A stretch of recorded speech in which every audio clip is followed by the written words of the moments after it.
자, 이제부터가 이제 중요한 거야. 지금 석이 2022년 12월 오늘 8일인가 7일인가 그 정도 돼야 되나? 자, 그걸 감안하고 들어주세요.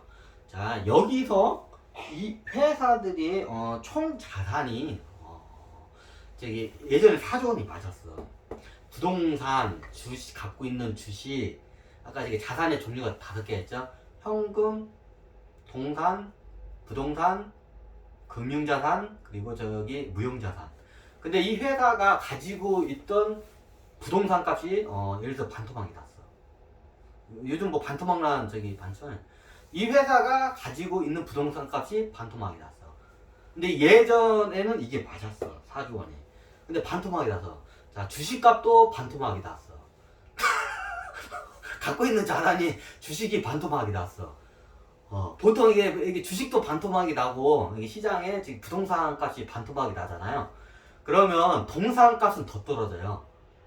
동산 값만 더 떨어지냐? 무형자산 값은 더 떨어져요. 갖고 있는 영업권이나 예전에 한진해운 같은 게 한 사례가 어려웠을 때 이게 맨날 돈 나가는 게 거저 줬어. 그 영업권을 그냥 공짜로 거의 줬어. 그냥 이거 유지를 못하니까. 근데 나중에 해운업계 되니까 그 영업권을 다시 되찾으려니까 항만 영업권을 되찾으려고 하니까 그쪽에서 안 팔어. 천문학적인 돈을 이게 제시해도 안 팔어. 자, 왜 얘기했냐? 경기가 어려워지고 하면 무형자산 값이 똥값이 돼 진짜로. 이게 보통 주가가 반토막이 나고 그 회사가 가지고 있는 자산이 이제 그 부동산과 이제 주식이 있어요. 금융자산. 이게 반토막이다. 이게 반토막이 나면 무형자산 값은 거의 빵원에 가깝게 떨어져요. 옛날 한진해운 사태가 그랬죠. 그 영어권 지금 다시 살라고 해봐. 천문학생이 돈을 줘도 안 팔아. 옛날에 공짜로 줬는데. 이게 무형자산이라는 게 이게 무시를 못해요. 그게. 근데 이런 경기가 올 때는 무형자산이 어떻게 되냐? 똥값이 돼요. 근데 회계장부상에는 옛날에 잘 나갔을 때 그대로 올려놔. 이해가 되시나요? 자, 지금 주식값도 반토막 났고 부동산 값도 겁나게 반토막 가까이 떨어졌고 동산 값도 겁나게 떨어져. 동산 값은 부동산 값보다 더 많이 떨어져요. 부동산 값이 떨어지면 동산 값은 더 많이 떨어져요. 동산 값이 이제 설비, 공장 설비, 그리고 뭐 자동차. 대표적인 게 회사에서 보유하는 자동차. 예를 들면 운송회사 같은 데는 이제 거대한 그 화물차, 막 몇억 원씩 하는 화물차들 있잖아요. 그게 다 동산이에요. 그럼 이게 경기가 안 좋자면 이게 그 중고 화물차 값이 이게 많이 떨어져요, 굉장히. 근데 회계장부에는 어떻게 올려요? 그대로 올려요. 자, 여러분들 요즘 이게 2020, 21, 22, 23년도 보면 BPS 가격이 떨어지는 회사가 없어요. 근데 실질적으로 떨어졌어요. 떨어지게 그걸 해야 하는데 안 해요. 왜? 옛날 그 한 장 자산 가격이 높게 측정되어 있는 거 그대로 유지를 시켜 회사들이. BPS 가격이 당연히 떨어져야 돼. 근데 떨어지는 회사도 없어. 이게 하면 다 이게 짜맞추는 거야 이게. 그럼 왜 그냥 일종의 그것도 분식 회계예요. 그 일종의. 자산 가격이 떨어졌으면 연말 정산을 했을 때 떨어진 가격만큼 자산을 재측정해서 그걸 갖다 공시를 해야 돼요. 근데 회사들은 그렇게 안 해요. 왜? 옛날에 한 3년 전, 4년 전 그때 시세 그대로나. 부동산이든 동산이든 영업권이든. 근데 이게 주식도 회사가 갖고 있는 주식도 반토막 났어. 부동산도 반토막이 났어요. 회사가 갖고 있는 자산 중에. 보통 부동산하고 주식이 반토막이면 동산하고 무형자산은 더 반토막이 나요. 더 떨어져요, 이게. 그러면 예전에 3, 4년 전보다 자산 가격이 반토막 이상으로 BPS가 측정이 돼야 돼요. 근데 그렇게 이제 공시를 안 하죠. 그래서 이걸 숨겨요, 많이. 저도 이렇게 보면 그걸 갖다가 이게 자산이 많은 회사들이 똑같아. 왜?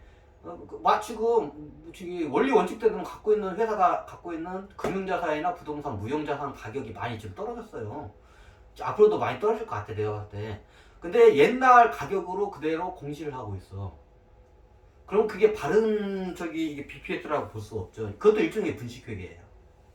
이렇게 따지자면 전 세계에 있는 회사들이 다 분식회계하고 있는 거예요, 지금. 회사 연말이 됐을 때 이 회사가 예를 들어서 빌딩을 갖고 있어. 뭐 이게 서울 그 여의도에 빌딩을 하나 갖고 있어. 이제 30층짜리 고층 빌딩을 갖고 있어 이 회사가. 예를 들어서 이게 예를 들어서 그냥 설명을 쉽게 해놓을게. 이게 고층 빌딩이 30조 원짜리 있어요. 아니 10조 원, 1조 원짜리 빌딩이었어. 근데 지금은 5천조 원에 내놔도 안 팔려. 5천억 원에 내놔도 안 팔려.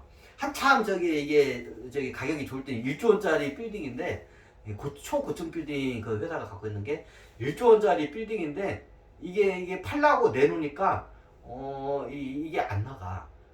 이게 5천억에도 이게 안 나가. 근데 회계 장부서는 1조 원으로 측정이 돼 있어. 저는 이런 회사들 많아요. 그럼 어떻게 되냐? 나중에 이제 이게 그거 언제 그게 까발려지냐면, 이게 좋은 게 옛날 한진해운 사태하고, 한진해운 사태가 딱 좋은 사태야.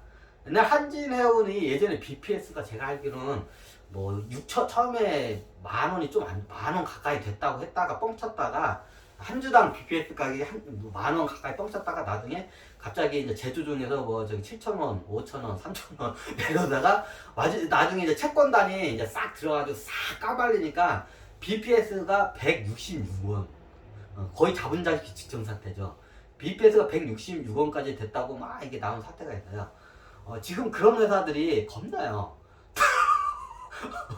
근데 BPS가 지금 166원짜리 회사인데, 공시는 BPS를 얼마에 공시해요? 한 만 원에 공시를 해. 사기자는 100배로 뻥튀기 100배 가까이 뻥튀기 시켜서 사기치는 거예요. 그런 회사도 많아요, 지금. 이미 자본자식 되고 빚지는 회사도 많아요. 그래서 요즘 제가 주식을 굉장히 신중하게 투자하시라는 게 좀 이유예요. 이런 회사들이 터질 게 터져요. 채권 가격이 똑같아서 회사가 갖고 있는 채권과 어음이 똥값이 돼요. 채권 어음 수표 뭐 이렇게 부도수표가 나와요.